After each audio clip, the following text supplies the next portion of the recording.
Welcome everyone again. My name is Sophie Werner and I'm an international business advocate with the New Jersey Business Action Center. And we are here today to talk about exporting. We would first like to welcome everyone and thank all of our valuable local partners. Specifically, we would like to thank the Greater Vineland Chamber of Commerce, Greater Millville Chamber of Commerce, the Bridgeton Area Chamber of Commerce, as well as Cumberland Economic Development Corporation. And we would also like to thank the authority. And we, of course, cannot forget our regional partner, the Chamber of Commerce of Southern New Jersey. So thank you to all of our local partners, many of which are on this webinar currently. So thank you so much for your partnership. We are going to kick things off with a survey to get a feel for who is in the room today. So you should see a poll entitled Welcome Survey pop up on your screen. There are 3 questions. The first question asks, what kind of business are you in? Asking for the industry. So you can select the one that most matches your industry. The second question asks if you have ever sold your product or service to a buyer outside of the United States. Have you ever exported? And the last question is asking if you are actively marketing your company internationally. Are you actively seeking prospective buyers from outside of the United States? So it looks like we've got a response or 2 already. I'm going to let some more folks respond before we move forward. And I did see that a couple folks responded either other or service-based company. So if you were able to send a message, I believe you should all be able to send a message to at least the hosts and the panelists of what kind of business generally you are in. If it's a service-based business, are you a professional services-based business, accounting, financial services, etc. We would love to know so we can better tailor our examples throughout the presentation to fit your business. All right.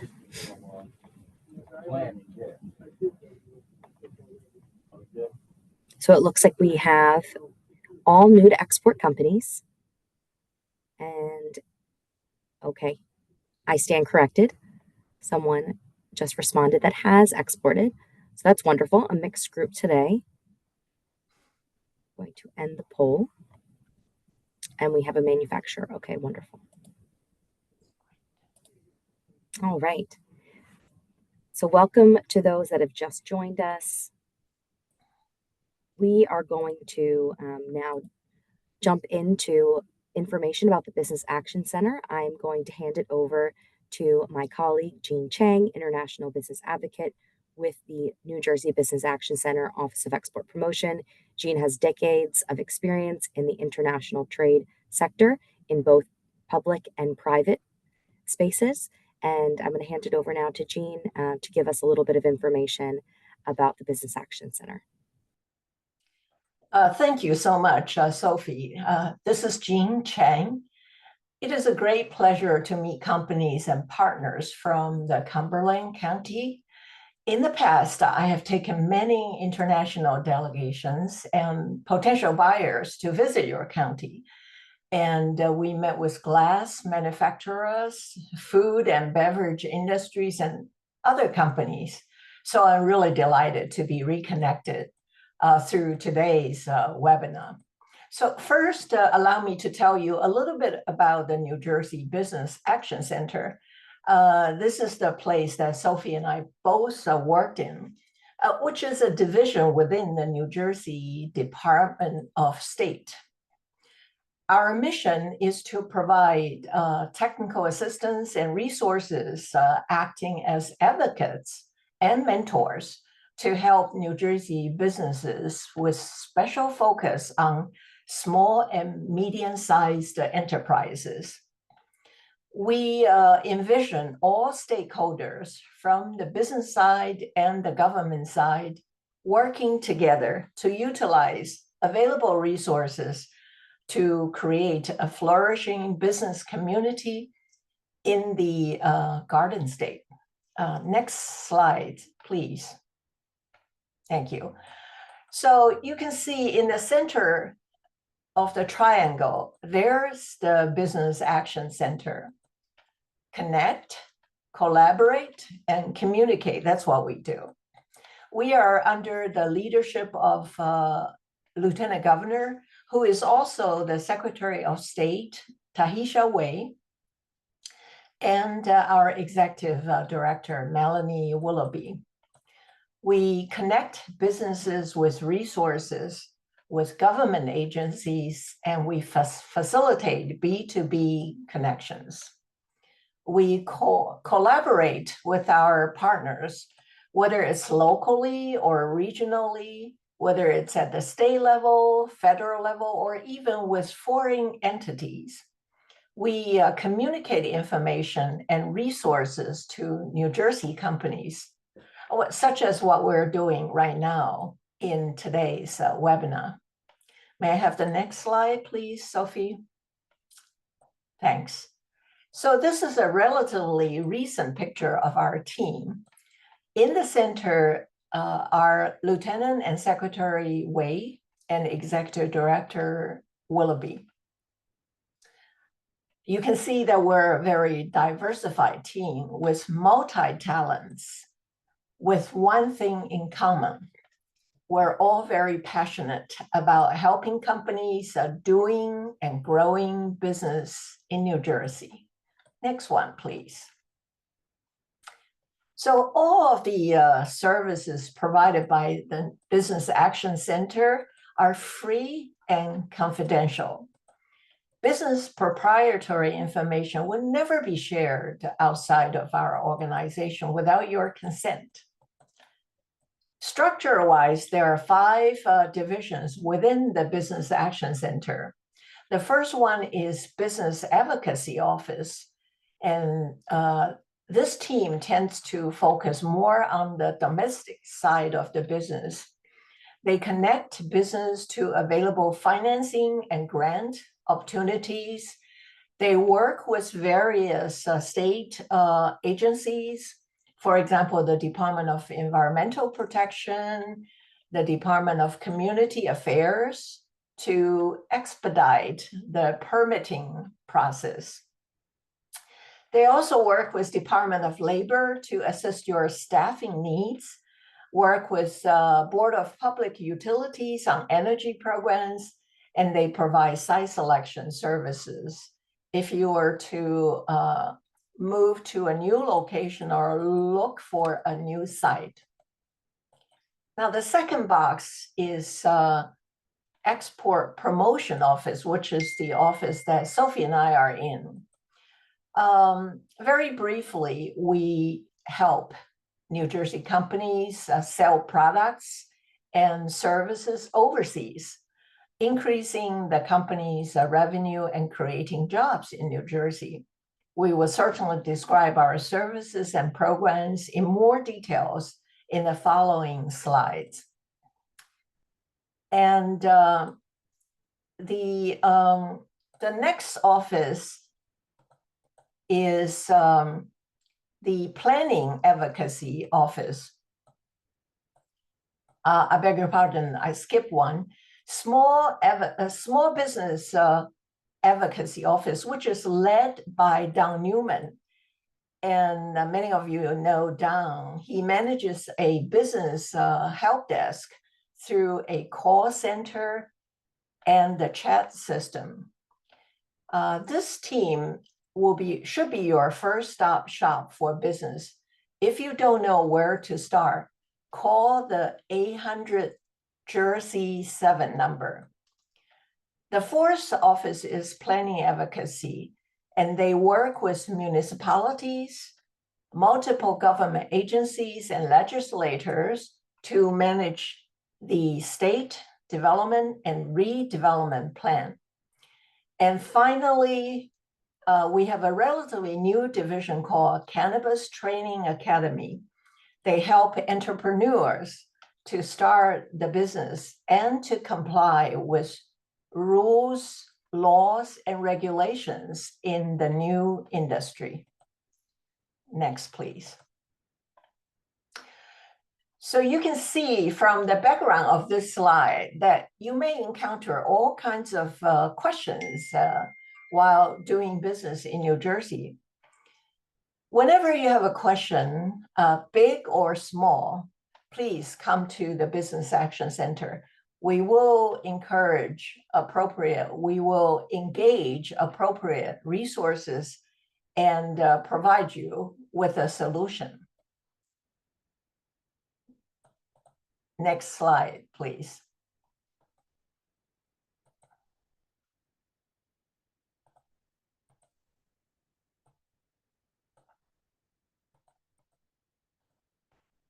Okay, so once again, our services are free and confidential. We respond promptly with high degree of accuracy. If there's one thing I'd like you to take away from today's seminar is please jot down this number, which is fairly easy to remember. It is 800 Jersey 7. If you don't know who to contact in the state, call this number to talk, and then you will talk to a real person or chat with the Business Action Center help desk. You will get your answer right away or be connected to the right people.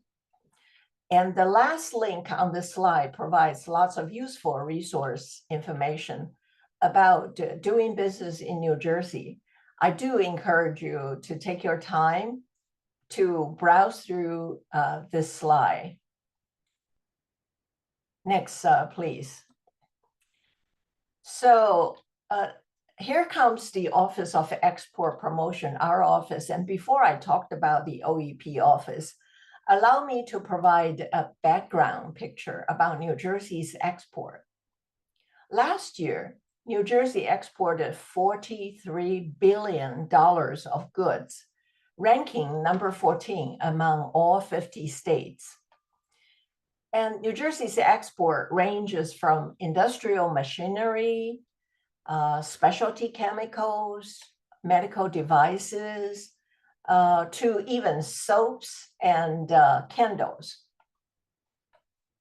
Also, for your information, New Jersey's top 5 exporting countries are Canada, Mexico, Japan, China, and Germany.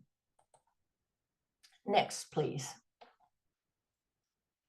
So this is what we do: export assistance, export advocacy, and we also manage the foreign trade zone. In the export assistance area, if you are new to export company, we show you how to plan and start to export overseas.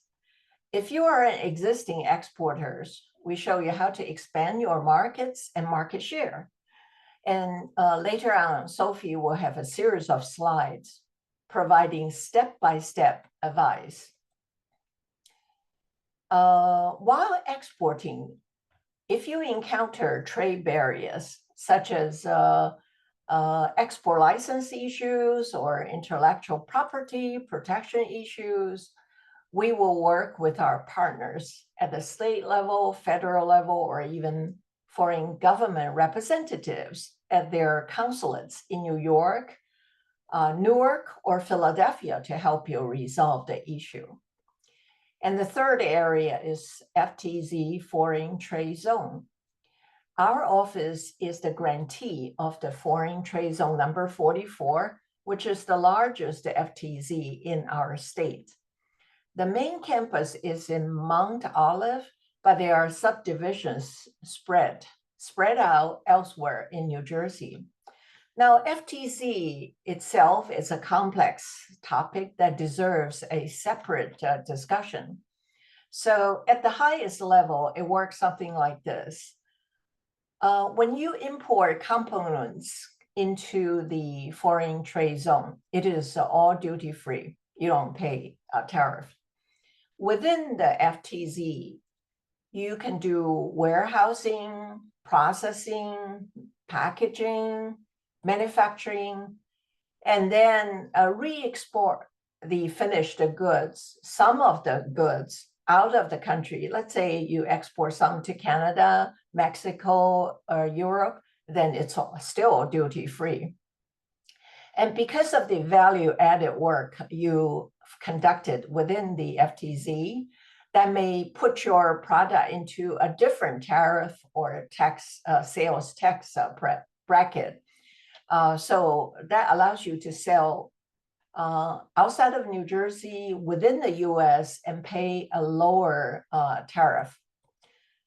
So at this point, I would like to invite Sophie back to start a series of introduction to exporting with more details. Sophie? Thank you so much, Jean. Again, our presentation today is focused on new to export firms, so companies that have not yet exported their goods or service. But if you are an existing exporter, and based on the survey, it looks like we have one or two, that these resources will still be relevant, and they will also be relevant for the new exporters as you grow and look to research additional markets for your goods and services.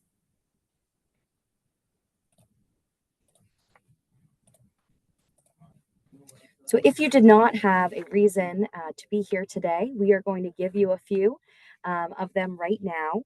So one of the first pieces for the business case for exporting is that this is a way to increase your sales by tapping into additional markets. So plain and simple, a fact that many people probably are aware of or may have heard if you've attended a previous webinar on exporting is that over 95% of consumers live outside of the United States. But even more important is the fact that over 2/3 of buying power is also outside of the United States. So we have not only the quantity of consumers, but also consumers with that buying power that are interested in purchasing US made goods and services.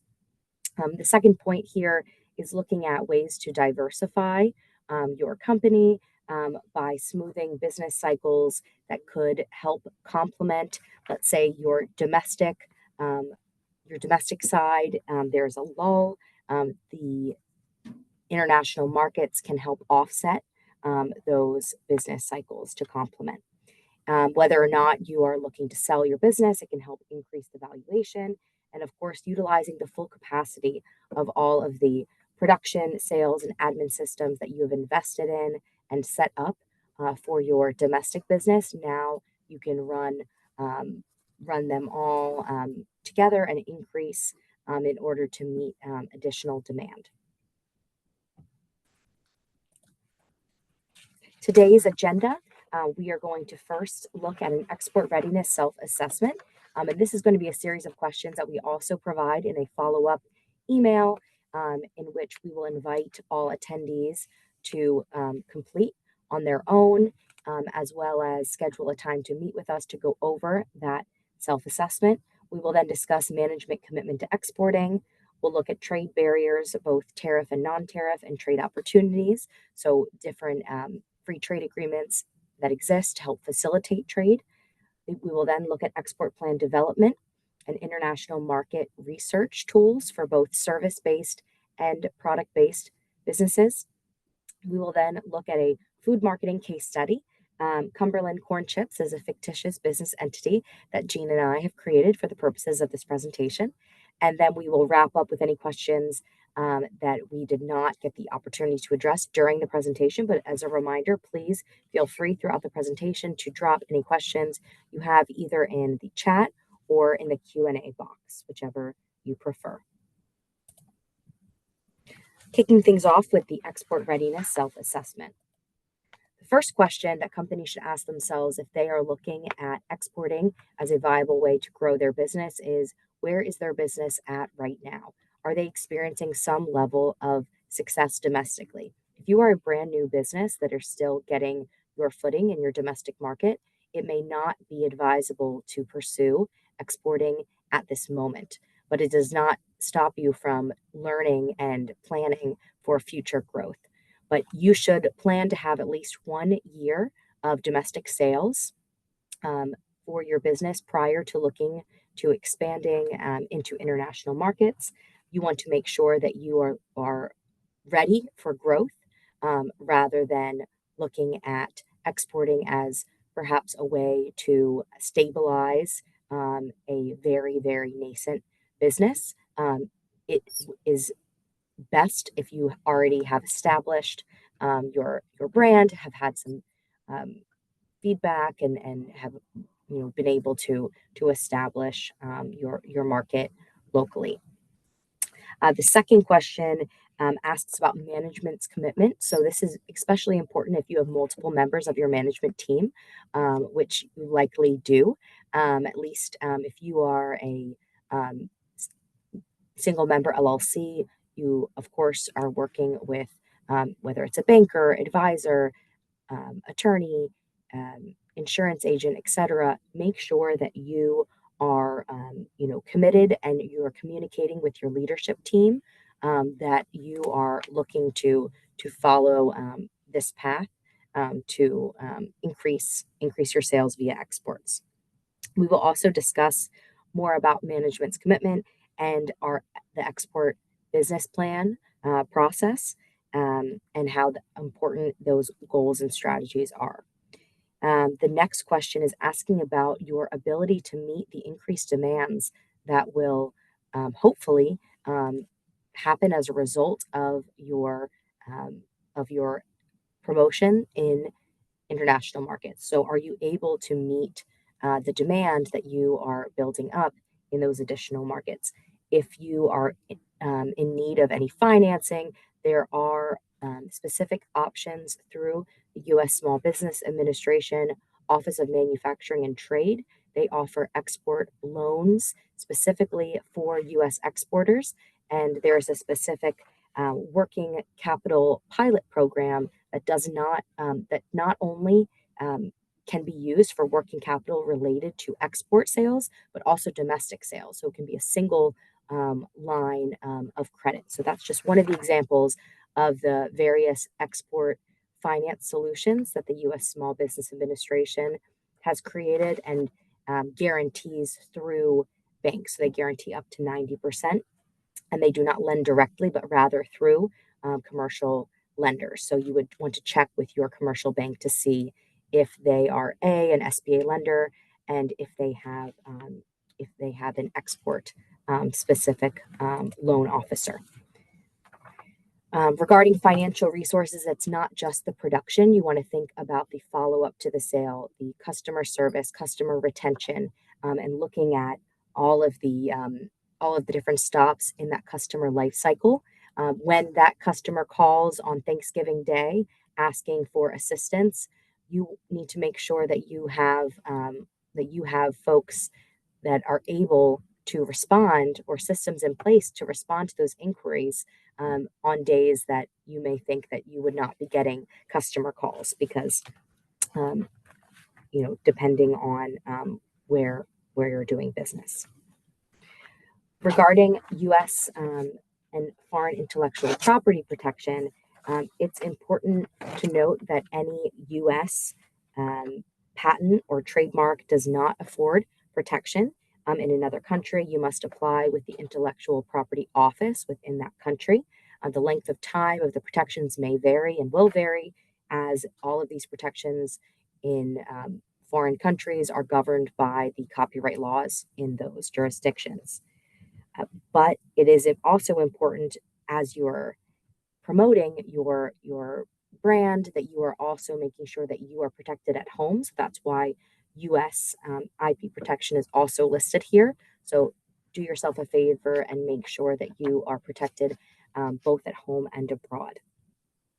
Regarding modifying your product, whether it's ingredients or packaging, you need to be able to adapt your product to fit the target market. So though there may be high demand for US made goods and American branded products, that does not mean that you can simply take a product that you are selling here in New Jersey or to our state, our neighbor to the west, Pennsylvania, and you cannot simply sell the exact same item. You obviously need to adapt it to the target market, and that means taking into account cultural preferences, being culturally sensitive to preferences of the local markets, different regions afford different meanings to icons, imagery, colors, and make sure that you are aware of those things as you venture into specific international markets. And this is a one of the first of several times that I will mention to focus on specific markets. Do not try to sell to the entire world. Going global does not mean that you are attempting to sell to every nation that we are trade friendly with.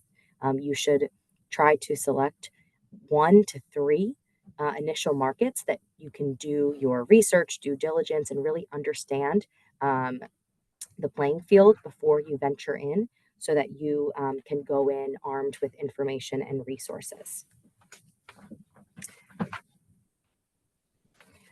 Regarding shipping, so you want to, of course, make sure that your product is able to arrive to your buyer. So looking at whether you work with an international freight forwarder or an intermediary, they would not be actually transporting the product for you, but they would be finding the best international shipping route for you. So that is, an example of a resource that you can use. There's also licensed customs brokers for being for payment options. You want to be familiar with ways that your international buyer would be able to pay for the good or service. So a letter of credit would be a guarantee from the bank to basically in the form of a certified letter that payment would be received at the receipt of specified goods at a specified time. For U.S. export controls and compliance, a lack of knowledge does not excuse noncompliance. And though most products do not require a export license, if your product can be used or is referred to as dual use, which would be having both commercial and military applications, you want to pay extra attention to the um, export controls and compliance to the EAR and various other um, export compliance measures. And this is something that we can help you navigate, and we are happy to do so.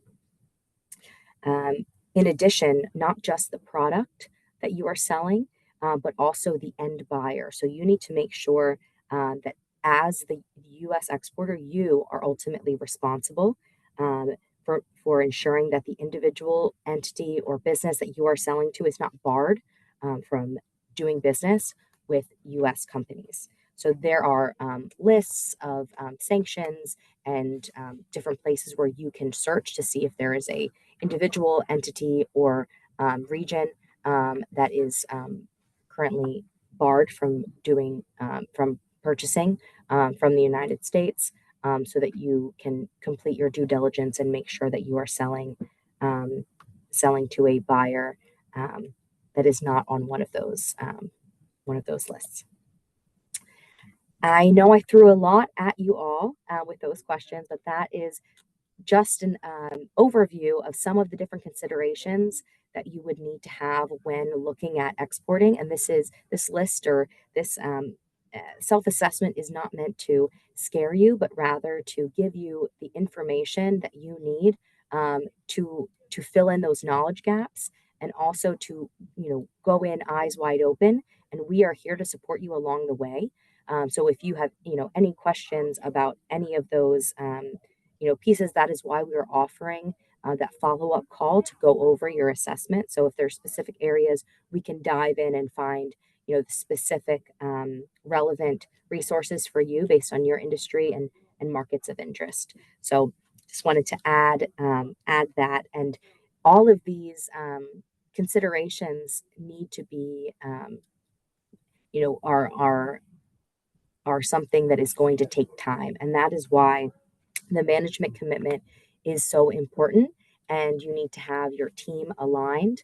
And we want to, take a step back and talk about management commitment. So I'm going to pass it over to Jean, who is going to discuss management commitment as well as trade barriers and opportunities. Thank you. Thank you. Yes, indeed. Management commitment is an essential element to have a successful export business. I cannot overemphasize the importance of this element. Next, please. I have worked with New Jersey companies starting to export. In many cases, their export initiative started with the sales team who were simply anxious to increase their revenue.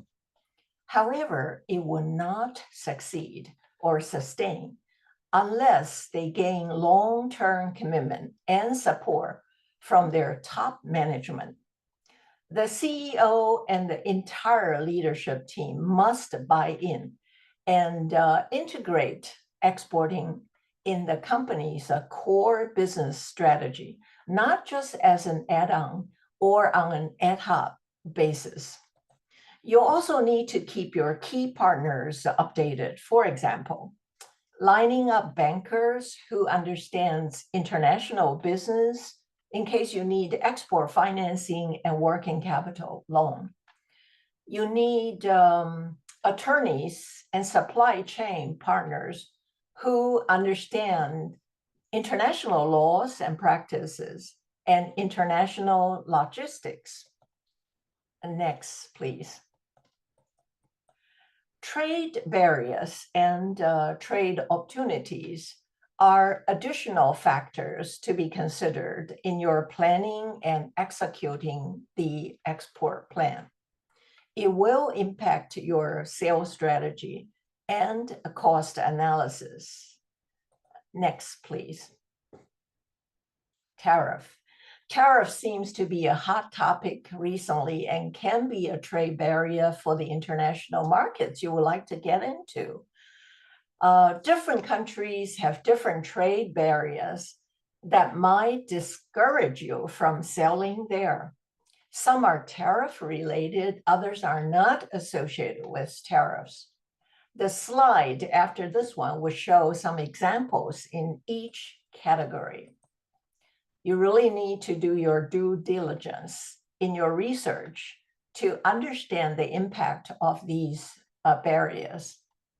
Now, of course, the flip side is the trade opportunities. One example is the free trade agreement, which can benefit your export. I have worked with a company in South Jersey, and they took advantage of the US-Australia free trade agreement and made multi-billion-dollar sales of their radio frequency equipment to the Australian naval ships.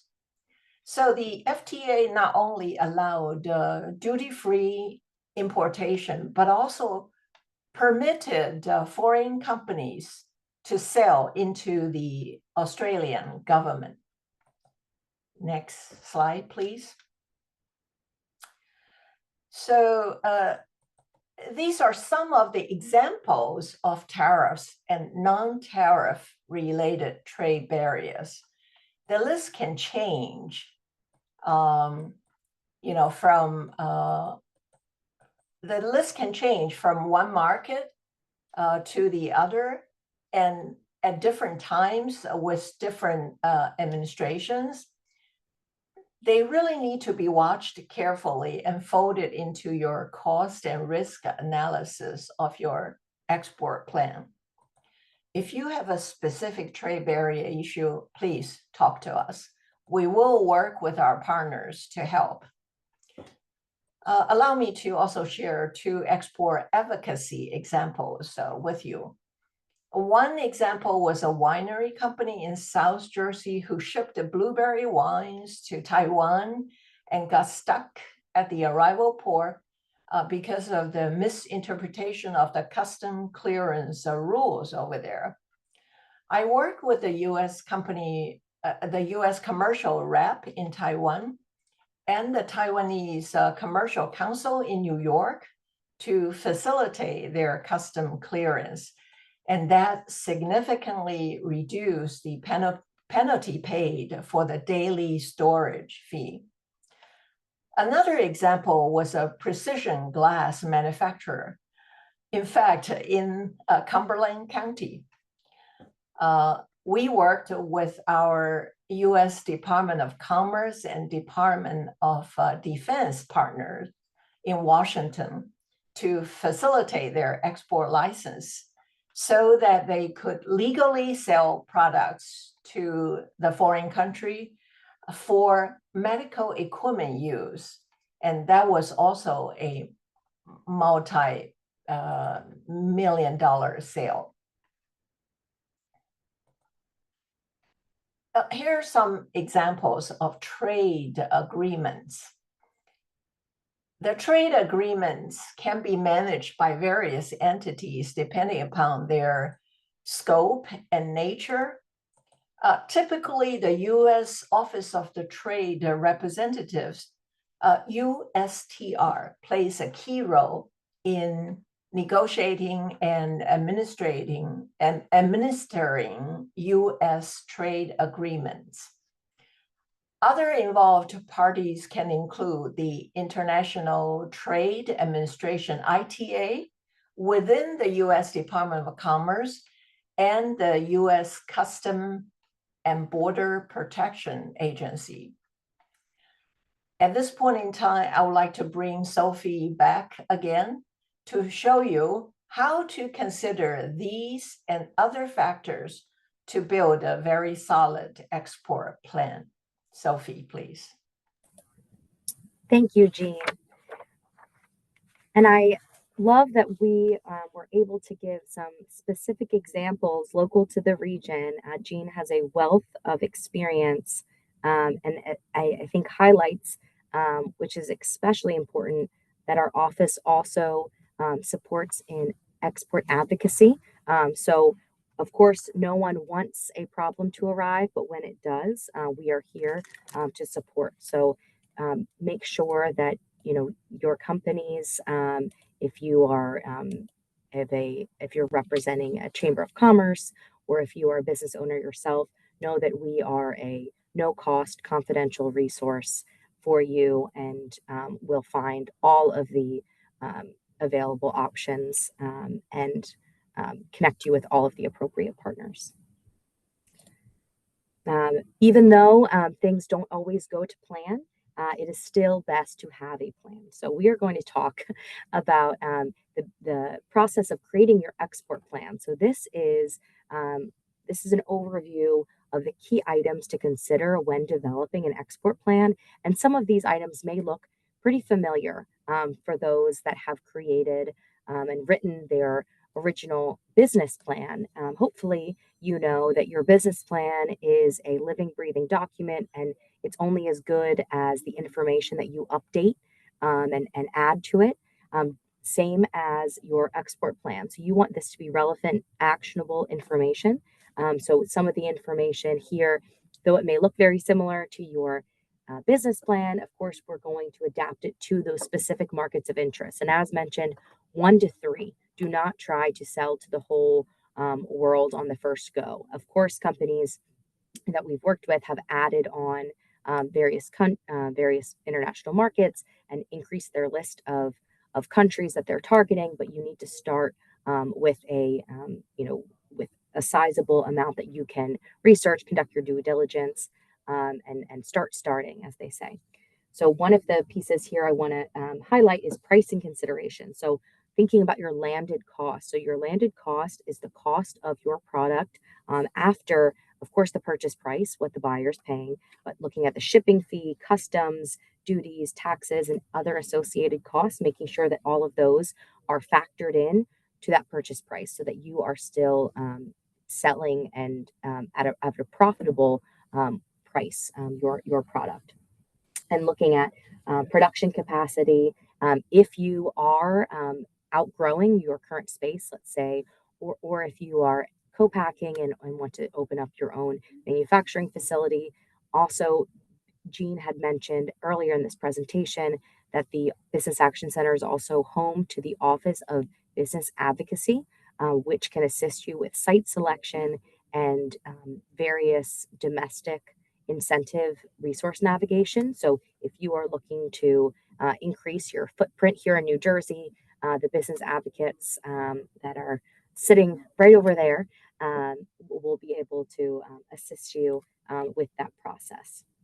And make sure to take inventory of the experience that you have within your team, not just with um, perhaps the international trade piece, but any languages, cultural awareness that they may have. And as mentioned, for the financial capacity, look into those US SBA export loan product. I mentioned the working capital pilot program, which offers that one line for both domestic and export related sales. So as mentioned, the export plan is going to look in many ways similar structure wise to your business plan, but you're going into this with the knowledge that you gained from creating your business plan. So you already know, the cost of goods sold of your base product. You just have to add on the additional pricing considerations that we just discussed. But this is an opportunity for you to align with your management team, organize your thoughts, identify barriers, whether they're tariff or non tariff, and of course, opportunities. So, overlaying the information that Jean presented as one of the first considerations you look at. What nations are in free trade agreements with the United States? What are you selling? Which target markets that are in free trade agreements with the United States are already looking to purchase your good or service? Start there. Start where we already have a open door, so to say. Researching, identifying, analyzing your potential international markets is a process. So we are going to start today by diving into specific data points that will help you track where your commodity, if you are a product-based business, or your industry, if you are a service-based business, where those goods and services are flowing, so you can see, on a global scale where companies that are doing similar types of sales in goods or services, where they that are based in the U.S., where are they selling to? But really, this is an ongoing process of research. So we'll of course look at data, but you cannot replace those face-to-face interactions, those meetings. So there are other resources that exist that can help you get deeper and go behind the numbers. Here is a sample export plan outline. So of course, we're going to be starting with the export policy commitment statement. We've highlighted several times throughout this presentation that you cannot successfully create a export strategy without leadership's buy-in. Looking at the background analysis, making sure to take into consideration the trade barriers, trade opportunities. Right here, products that qualify under the FTAs, which are free trade agreements. Looking at product classifications, we are going to look at product classifications in a moment, but the 10-digit Schedule B number, that is what you are going to use for U.S. exports. That's what the U.S. Census Bureau uses to track goods. And we are also going to look at the HS code, which is a 6-digit code that's baked in to the Schedule B number. That is used for international tracking of goods. So that is used internationally, not just by the United States. Also, you can't accurately track progress without established milestones. So making sure to have the part with the action steps and your quarterly accomplishments. Next, we're looking at the budget section. So just like your business plan, where you're going to have your narrative and your financials, you're also going to want to have, looking at the perspective and the presumptions based on historical financial data to create those pro forma financial statements. looking at any investments that you need to make, whether it's in travel, website enhancements to internationalize your website by language, case studies, etc. Trade show visits. So, of relevance is that our office is going to be going to the international, the largest specialty food um, trade show in North America in just a couple of weeks up in New York City. And we are going to be bringing a delegation of New Jersey food and beverage companies. Not only will these companies be exhibiting, but they will be attending international buyers meetings. So that is where companies will get to get set up face to face with international buyers, brokers, and distributors. And that is an example of why you need to get once you've done all of your research, you've prepared. That is absolutely a step you do not want to miss, having that face to face interaction. And you do not need to travel far to have that face to face interaction. There are many internationally renowned trade shows here domestically in the US, whether in New York City or in other areas in the country.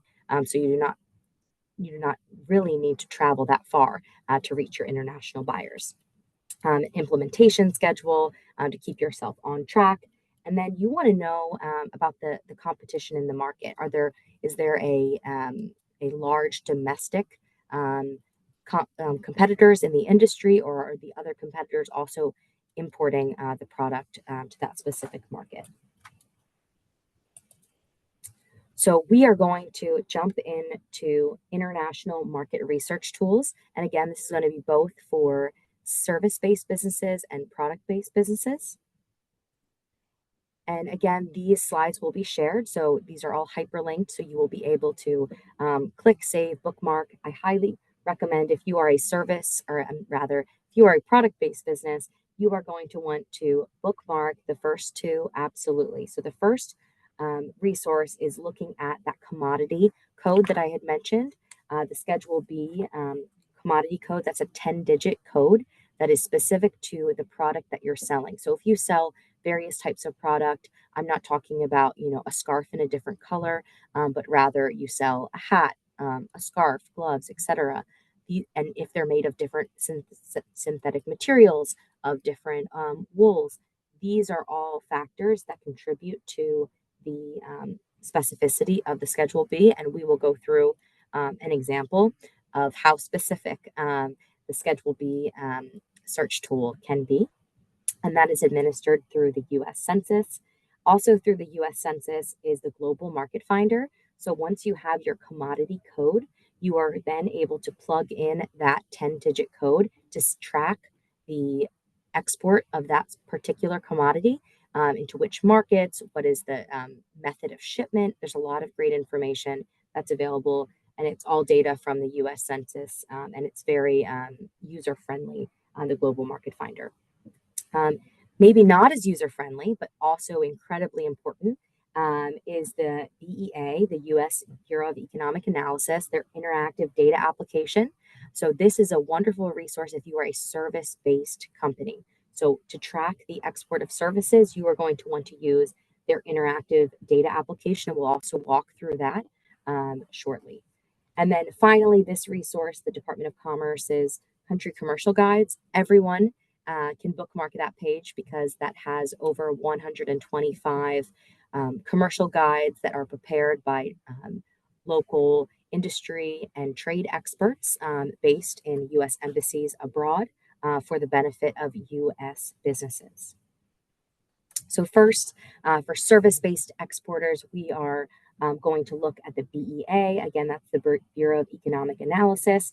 I highly recommend, if you are a service exporter and you're looking to utilize this resource, take the time to watch this video on navigating iTables. It is worth the couple of minutes. But if you go on to the BEA.gov/iTable linked here, this will be the screen that appears. You'll see over on the left, international data. Then if you select the international transaction services investment position, you can then click international data tables. From there, you can select international services, which is the second blue hyperlinked in the screenshot. And then from here, you can select a table that you are interested in analyzing. So one of the tables that I was hovering over to highlight was table 2.2, which is US trade in services by type of service. So that's going to look at the industry and by country or affiliation. So you can track both the type of service and the market that was importing those service or the purchasing market. For product-based businesses, we are going to go through a food marketing case study. So again, Jean and I have just established this fictitious business entity, Cumberland Corn Chips, for the purposes of this presentation. But of course, we're using local sea salt. For the first step of the process, if you are a product-based business, you're going to want to know, what is my product code? What is my commodity code? And you will find the answer to that question on the US Census Bureau's website, specifically on their Schedule B page. There's two different ways that you can find your Schedule B code. Again, that 10-digit code. You can either use the Schedule B search engine, or you can browse through the Schedule B publications referred here as Schedule B books, and they have the most recent one you can see is 2025. So these are updated regularly. So even if you are aware of, or think you are aware of, your current Schedule B number, it does not hurt to check, and it actually is something you should be doing on a regular basis. First, here is the overview through the Schedule B publication chapters. So this is a nice view because you can see how everything is put together. So chapter 1 is specifically live animals, chapter 1 in section 1. And then you can see down in section 2 with chapter 7, we have edible vegetables, etc. So you can see how they all kind of break down. But I do highly recommend the Schedule B search engine because it helps you figure out the very specific commodity through a series of questions. So you start by describing your product. Sometimes you might be using too many descriptive words, so you can make it more general, but I started with corn chips, and then I clicked on the classify button. From there, I had answered a question to say, yes, this is from cereals, from corn material. So down on the left side, you can see this is the what popped up in the search, and all of these tabs had to be open to get more and more specific. So you can see the Schedule B number where it says other, those 6 digits, that's the HS code, the harmonized system code. So that's what's used internationally, but the US uses a more specific code, that 10-digit code. So I blew it up a little bit on the right side, but basically our code of the day is corn chips and similar crisp, savory snack foods, which is 1905, 90, 90, 30. So with that number in hand, we go back to the Global Market Finder. We can choose the commodity code, as you can see in the top left screenshot. And then you can see from a map view, okay, where are the where the centers of the top 5 countries by value. So those are the red dots. And then you can see additional markets. And if you click on map, that's how I was able to get to this table view, which is on the right. Notice that the top, and I organized by 2024, which is the last full year of data. I organized by the greatest, greatest to least value from 2024. So looking at Canada would be the top export market for corn chips from the US, followed by Mexico, then Australia, then the Bahamas. So I actually decided to focus in on the Bahamas for this, for diving in one level deeper. So you'll see that you can see the growth over time. It looks like it went down slightly from 2023 to 2024, but the as well as but Mexico has been it looks like going down previously to that. But I wanted to highlight the Bahamas because I thought it was very interesting on their country commercial guide. So this is the landing page for the International Trade Administration of the Department of Commerce, their country commercial guide navigator. So these are prepared, as mentioned, by in-country trade and industry experts that are stationed at U.S. embassies to protect U.S. business interests abroad. So these could be members of the U.S. Department of Commerce, of the Foreign Agricultural Service, to name a few. So from here, you would just select the guide from one of the drop-down menus. So I selected the Bahamas country commercial guide, so you can see some of the tabs here. Look at leading sectors for U.S. export and investments, looking at the investment climate, customs regulations and standards. So these are not only a quick snapshot summary overview, but they also have links to more specific information where you can find specific detailed guidance. So this is the Bahamas agricultural sector overview. So I wanted to highlight this fact that it says that the Bahamas imports nearly 90% of its food annually. So, and the U.S. is the prime trade partner for this. So this is a incredible opportunity if you are a food manufacturer and your product is in demand. And this overview also, shows that there is familiarity and preference for U.S. brands and franchises. So this is a exciting opportunity, exciting location for prospective U.S. exporters. It does note that there is proposed legislation to require 40% of all food from intended for operations from local farmers and fisheries, but that is not yet supported by legislation. So that is something that is good to be aware of, but this is the level of detail that these country commercial guides offer. And this is just a tiny snapshot, not even 1% of the guidance that's available. So now we are getting close to the end of the hour, but we, of course, want to bring back Jean, if you can. Thank you so much. If there are any questions, you can feel free to raise your hand. We can unmute you.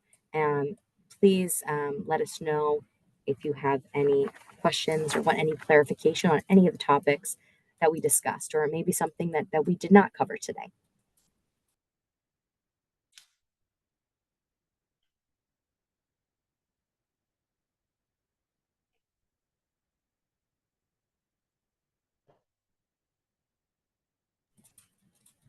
While we are waiting for questions, I'm going to go to the next slide and thank our partners again. So thank you to the Greater Vineland Chamber of Commerce. Thank you to Greater Millville Chamber of Commerce, Bridgeton Area Chamber, Cumberland County EDC, the Authority, and the Chamber of Commerce of Southern New Jersey for your partnership on this webinar today. And we want to, of course, circle back to the NJBAC's key contact information. So if you have a business question, we can support you. We have representatives that can assist in both English and Spanish. You can call 1-800-JERSEY-7 or chat with a live person on business.nj.gov, the live business chat line. And then that is our website. If there are any questions, please stick around. We will be stopping the recording at this time, but we will be sending these slides in a follow-up email as well as a survey asking you to give your feedback on this presentation. Thank you so much.